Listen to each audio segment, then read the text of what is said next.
नमस्कार, आपका स्वागत है Raghunath girls post graduate college Meerut में। आज यहाँ RGPG इनोवेशन सेल और डिपार्टमेंट ऑफ कॉमर्स की तरफ से प्रोग्राम ऑर्गेनाइज किया गया है panel discussion with women entrepreneurs of Meerut, और उसमें आमंत्रित किया गया है तृप्ति फाउंडेशन से मिसेस लविंगा जैन को, स्वस्ति क्रिएशन से मिसेस निधि जैन को और कुकिंग एक्सपर्ट मिस संध्या गर्ग को। इन सफल उद्यमियों को इसलिए आमंत्रित किया गया है कि ये अपने जीवन की जो सक्सेस स्टोरी है उसे हमारे स्टूडेंट्स के साथ शेयर करें। जो संघर्ष इन्होंने अपने जीवन में झेले हैं और जिन तरह से वो संघर्षों से उबरकर सक्सेसफुल बनी हैं वो हमारी छात्राओं को बताएं, ताकि छात्राएं जो हैं वो अपने जीवन में जो आने वाले संघर्ष हैं उनसे डरकर घबराएं नहीं, भागे नहीं, बल्कि उनका डट कर सामना करें और इसी तरह से वो भी अपने जीवन में सफलता पाएं। जब होती थी, मैं मेरठ से ही हूँ, तो हमारे स्कूल में जब होती थी तो केवल 4 लड़कियाँ थी जो होम साइंस की स्टूडेंट नहीं थी, तो हम लोग बाहर बैठे रहते थे। उस चीज़ को फिर बचने के लिए उस चीज़ से हमने सोचा कि इससे तो हम यहाँ पे क्लासेस अटेंड कर लें, कुछ सीख जाएंगे शायद। फिर हमने होम साइंस की क्लासेस करनी शुरू करी और बहुत शौकिया केवल सॉस और ये सब जेली वगैरह जैम वगैरह बनाते थे। बहुत अच्छा लगा बना के, तो वो लगातार बनाती रही और शौकिया बांटा करती थी बहुत लोगों को। बांटने में और बेचने में बहुत अंतर होता। तो सब ये कहने लगे जब ऑपरेशन हुआ कि तुम इसी काम को आगे बढ़ाओ। तो डर लग रहा था कि काम शौक में बनाना 2-4 किलो 5 किलो बनाना और बल्क में बनाने में बहुत अंतर होता। उस चीज से बचने के लिए फिर मैंने 90 डेज का कोर्स किया। फूड प्रिजर्वेशन क्लासेस होती है, पहले तो यहाँ मोदीपुरम में थी, तो वो पूरा का पूरा एम्प्लॉयमेंट डेवलपमेंट प्रोग्राम होता है 100 डेज का। वो सीखा और वो सीखते सीखते ही काम करना शुरू कर दिया। जब शुरुआत की तो तन मन धन में से सिर्फ तन मन धन बना, क्योंकि ऑपरेशन के दौरान आप समझ सकते हैं 2 लोगों का इकट्ठा ऑपरेशन हो और कैंसर का हो तो क्या स्थिति हो सकती है। पर फिर भी ये था कि जब करना है तो करना है। और मेरे हस्बैंड को क्योंकि उनका माउथ कैंसर का ऑपरेशन हुआ था तो वो बोल भी नहीं पाते थे। खैर हम लोगों ने शुरू किया, सामान लेके आना, अपने आप मंडी से जाके सामान लेके आते थे, फिर दिन में कटिंग करते थे। बच्चे पढ़ रहे थे, बेटा मेरा 11th में था, बेटी मेरी 8th में थी। वो सब करते करते धीरे धीरे फिर 12th में आने के बाद बेटे ने कहा कि मम्मी मैं कुछ और नहीं करूँगा। हालांकि मैं उसे चाहती थी कि वो CA बने और होशियार भी था पढ़ने में, लेकिन उसने कहा कि घर का बिजनेस होते हुए हम बाहर नहीं जाएंगे, आप काम को कैसे कराओगे। पहले सिर्फ आप ये मान के चले कि जब मैंने जर्नी शुरू हुई थी अगस्त 2013 में, जब मेरा बेटा कॉलेज गया और मुझे ऐसा लगा कि इतना बड़ा खालीपन सा लाइफ में हो गया, क्योंकि एज अ मदर जो हमारी लाइफ है ना वो हमारे बच्चों के इर्द गिर्द घूमती रहती है। मैंने school of arts and fashion से 2006 में अपना कोर्स किया था, बट तब भी ऐसे था कि शौकिया कर लिया, बिकॉज घर के कामों से टाइम ही नहीं मिल रहा है कुछ करने के लिए। सो 2013 में जो वो वैक्यूम सा क्रिएट हुआ बेटे के कॉलेज जाने के बाद, तो मेरी फ्रेंड्स ने मुझे कहा कि तुम इतना अच्छा डिजाइनिंग करती हो, तुम इतने सालों से हम लोगों के लिए शौकिया कर रही हो, तो प्रोफेशनली शुरू करो। जैसा मैम ने कहा कि शौकिया करना, फ्री में बांटना और बेचने में बहुत फर्क है, तो वो आंखें हमारी उसी समय खुले। तो मेरी पहली एग्जीबिशन PP कॉन्फ्रेंस हॉल में थी अगस्त में, और जैसे मतलब शुरुआत ही उसी एग्जीबिशन से हुई। तो मुझे इससे भी छोटी टेबल मिली थी उस एग्जीबिशन में, और मेरे पास 7 कुर्तियां थी और 4 साड़ियां, जो लेके उस टेबल पे बैठ गई थी। मुझे नहीं पता था क्या है कैसे है, पर मैं बैठ गई तो उस टेबल पर वो 7 कुर्तियां और 4 साड़ियां लेकर। और अब यकीन मानिएगा कि दोपहर में जब ऑर्गेनाइजर ने छोले भटूरे से दिए तब तक मेरे पास, लेकिन आप लोगों के साथ में बैठ करके मुझे बिल्कुल वही सीन याद आ गया। तो मैं थोड़ा सा अपने बारे में बताती हूँ। मैं लखनऊ की बेटी हूँ, लखनऊ में पढ़ी बड़ी, और 3 भाई बहन थे, सबसे छोटी थी तो बहुत लाडली थी और बहुत दबंग थी। मतलब स्टार्टिंग में तो काम यही था कि बस लड़कों को पीटते रहना है, तो बस वैसे ही बड़ी हो गई, पता नहीं चला। और कहीं मारपीट बहुत होती थी उस समय, 30 साल हो गए मेरी शादी को, तो उस समय ना औरतें पिटती हुई दिख गई थी मुझे 2-4। तो एक मन में ना मन में एक डर सा बैठ गया था कि अगर काम हम नहीं किया तो पिटोगी संध्या बहुत ज्यादा। तो क्या हुआ कि मतलब पापा तो मेरे चाहते थे, क्योंकि उन्होंने बेटा बना के पाला था। मैंने बताया कि दबंग थी बहुत ज्यादा, तो उनको लगता था ये लड़की कुछ ना कुछ जरूर करेगी। लेकिन मुझे तो डर लग गया था। मैंने कहा शादी हुई तो पिटूंगी बहुत, क्योंकि काम नहीं आता है कुछ भी मुझको, तो मारेगा मुझे। तो मेरा पापा का एम क्या था? पापा का एम था कि कुछ बन जाए, है ना, क्योंकि उनको बहुत ज्यादा पॉसिबिलिटीज दिखाई देती थी मेरे अंदर कि कर सकती है ये बहुत कुछ। डरती नहीं है सारी चीजें, लेकिन मैं डरती किस चीज से? शादी हो गई तो बहुत पिटने वाली हूँ। तो कोई ऐसा लड़का मिल जाए जिससे शादी हो जाए और वो पिटे ना मुझे। तो ग्रेजुएशन करते करते ही it is one sided love. तो मेरे हस्बैंड ने मुझे प्रपोज किया, मैंने तो तुरंत देखते हाँ कर दिया। मैंने कहा ये नहीं पीटेगा, ये तो इस तरीके से बहुत जल्दी तो मेरी शादी हो गई। 19 ईयर्स की थी, मेरा ग्रेजुएशन भी कंप्लीट नहीं हुआ था। मतलब कि वो शादी का लड्डू बहुत जल्दी खाना था कि खा लो जल्दी से, और उसके बाद में नए नए गहने मिलेंगे, अच्छे घर में शादी हो रही है करके। शादी करके मैं मेरठ आ गई, वेरी वेल ऑफ फैमिली। लेकिन असली कहानी तो वहीं से शुरू होती है जहाँ पे सारी चीजें अच्छी दिख रही होती हैं। अभी काम भी सीखना पड़ा। हाँ, एक और चीज बीच में भूल गई कि जब शादी का नंबर आया तो मैंने बताया घर में भाभी भी आ गई थी, बहन भी थी, मम्मी भी थी, सब काम करने वाले थे, तो कुछ नहीं बनाती थी खाना। मम्मी ने उस ऐसा नहीं लगा कि अब छोड़ देते हैं, अब नहीं हो पा रहा कुछ? अब नहीं, जब मेरा मानना ये है कि जब आप किसी अपने शौक को कहना चाहिए या अपने मन की चीजों को उकेरते हो ना बेटा, तो फिर वो आपकी जिंदगी बन जाती है। तो थकने का तो कोई प्रश्न ही नहीं होता है ना। और अगर आप थक गए ना तो आप आगे नहीं बढ़ सकते। खुद में हैं तीनों इतने एंटरप्राइजिंग एंटरप्रेन्योर्स, जिनसे ना केवल आप लोगों को बल्कि हमें भी सीख मिलती है कि लगे रहो, है ना। और इनकी कहानियां सुन के कि आपको ये नहीं लगा कि कोई भी चीज जो पैशन की होती है उससे कभी भी हम थकते नहीं हैं। बहुत सारे बच्चों ने क्वेश्चन पूछा कि क्या कभी आपको लगा नहीं कि हमें रुक जाना चाहिए, छोड़ देना चाहिए? एक बार कल ही मेरी प्रिंसिपल मैम से किसी बारे में बात हो रही थी, तो उसी डिस्कशन में एक चीज ये निकली कि बहुत लोग ये कहते हैं कि बस अब थक गया, एक दिन की और छुट्टी कर दीजिए, है ना, आज ये कर लिया छुट्टी कर दीजिए।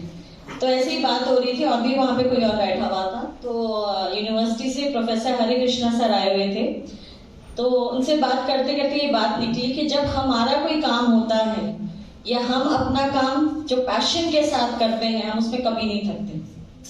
चाहे आप हमसे 24 घंटे काम करा लो उस काम के लिए, चाहे आप हमसे लगातार एक हफ्ता काम करा लो, पर जब हमें किसी और के लिए काम करना पड़ता है तो हम टाइम देखने लग जाते हैं कि आज हमने इतना काम कर लिया। तो अगर हमने इतना काम कर लिया तो हमें तो हमारा तो ब्रेक बनता है ना, है ना।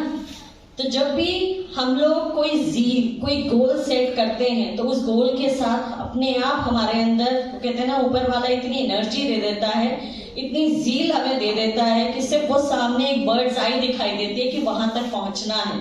फिर ये नहीं दिखता कि आज दोपहर हो रही है, आज शाम हो रही है, आज ये ऑब्स्टिकल है या ये प्रॉब्लम है।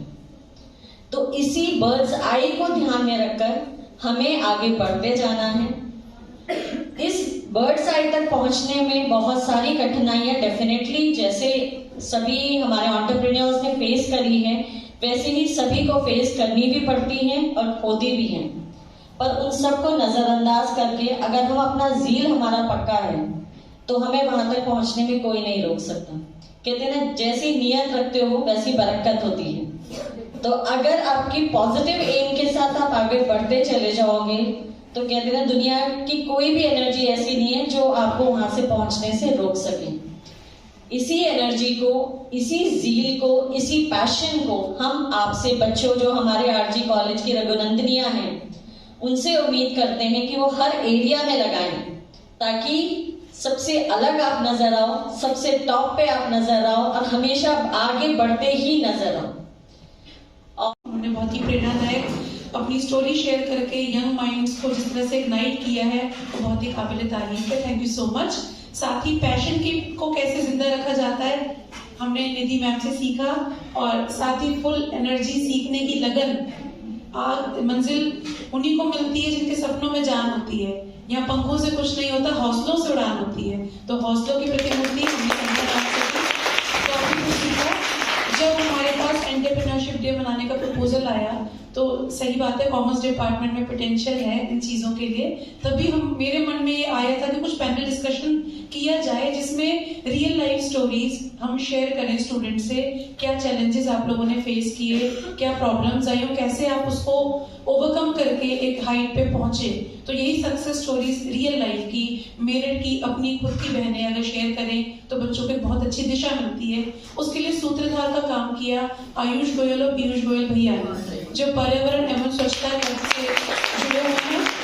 भैया के साथ मेरा पिछले 12 सालों से नाता है और लवीना मैम के संग मेरे को तो कई इवेंट्स में मिले भी हैं।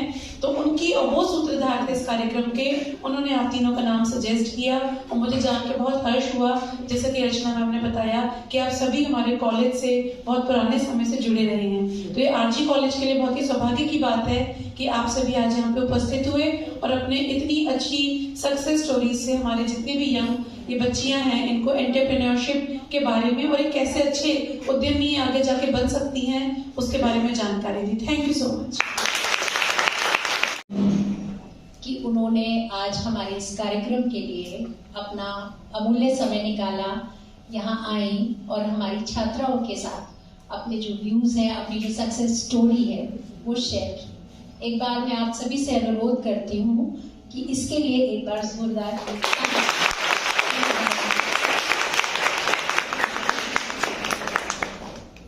इसके बाद मैं अपनी जो अग्रजा बहनें हैं उनका भी धन्यवाद करती हूँ कि जिन्होंने इस कार्यक्रम का आयोजन करने के लिए हमें प्रेरणा दी। एक्चुअली अभी तक हम जो प्रोग्राम कराते थे वो गेस्ट लेक्चर्स की फॉर्म में प्रोग्राम्स कराते थे और क्योंकि हमारा कॉमर्स डिपार्टमेंट है, सबसे ज़्यादा जो माना जाता है कि पोटेंशियल होता है वो एज एन एंटरप्रेन्योर या किसी स्टार्टअप को स्टार्ट करने का कॉमर्स के स्टूडेंट्स में होता है। तो मुझे लगता है कि उन्होंने शायद यही देखते हुए, यही पोटेंशियल हमारा देखकर हमें आज के दिन के लिए ये प्रोग्राम करने के लिए दिया और इसको मैं शायद ये समझूंगी कि ये बहुत सफल भी हुआ क्योंकि जितनी भी छात्राएं बैठी हुई हैं उन्होंने बहुत आराम से, बहुत अच्छे से जो भी हमारे स्पीकर्स रहे उनको सुना, समझा और क्वेश्चंस पुट अप किए। तो मैं बस यही कहना चाहूंगी कि जो भी आज आपने यहाँ से सुना, सीखा, उसे कभी भूलिएगा मत, क्योंकि देखिए जो चैलेंजेस होते हैं मेरे हिसाब से वो ईश्वर का एक इशारा होते हैं कि अब आगे आप सक्सेसफुल होने वाले हो। सबकी लाइफ में चैलेंजेस नहीं होते हैं, शायद उसी को ओवर पावर करने के लिए, उसी को ओवरकम करने के लिए गॉड आपको कुछ ना कुछ जरिए देता है जिसके माध्यम से आप कुछ नया बन सकते हैं, कुछ बनाने का इशारा होता है। तो इसके बाद मैं ज्यादा समय ना लेते हुए अपने डिपार्टमेंट से वत्सला ओबराय जी का, रीमा मैम का, अंजलि मैम का, नेहा मैम का, बिन्नी मैम का और इशिता मैम का भी धन्यवाद करती हूँ कि पूरे प्रोग्राम को उन्होंने इतने ढंग से ऑर्गेनाइज किया। Thank you so much.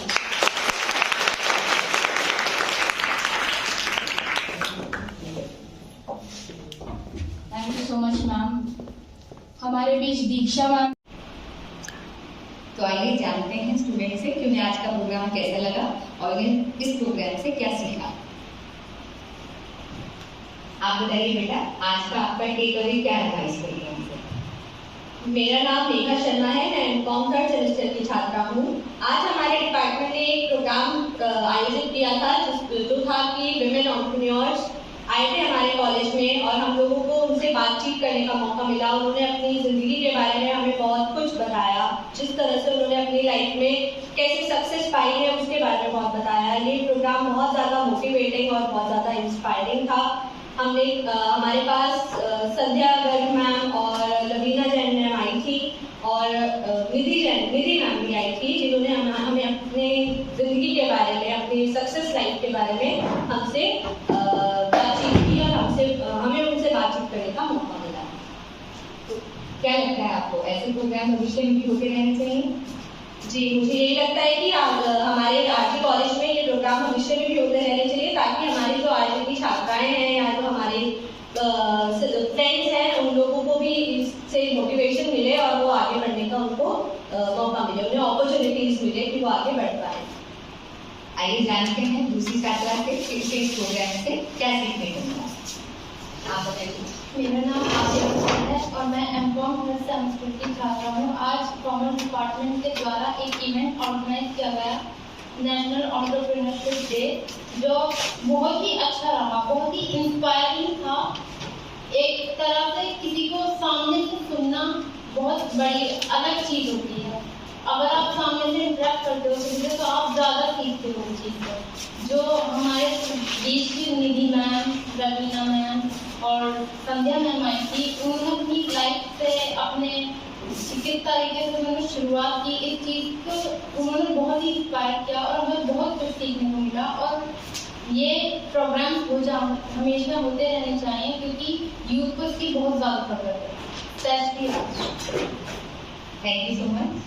तो जैसा कि आपने देखा कि आज का ये जो प्रोग्राम था ये सही मायने में सक्सेसफुल रहा, क्योंकि जो प्रोग्राम का मोटिव था वो पूरा हो पाया। प्रोग्राम जो है वो बच्चों के दिलों तक पहुंचा, बच्चों ने जाना कि लाइफ में स्ट्रगल सबको फेस करने पड़ते हैं, तो उनके सामने जो स्ट्रगल आ रहे हैं या उनके सामने जो परेशानियां आ रही हैं वो कोई नई नहीं है। उन्हीं परेशानियों से उबर कर उनको आना होगा, तभी वो लाइफ में कुछ कर सकते हैं और कुछ अपने लाइफ को एक नया उद्देश्य दे सकते हैं। तो ऐसी और तमाम जानकारियों के लिए जुड़े रहिए आरजी कॉलेज के यूट्यूब चैनल के साथ। मैं नेहा रंजन।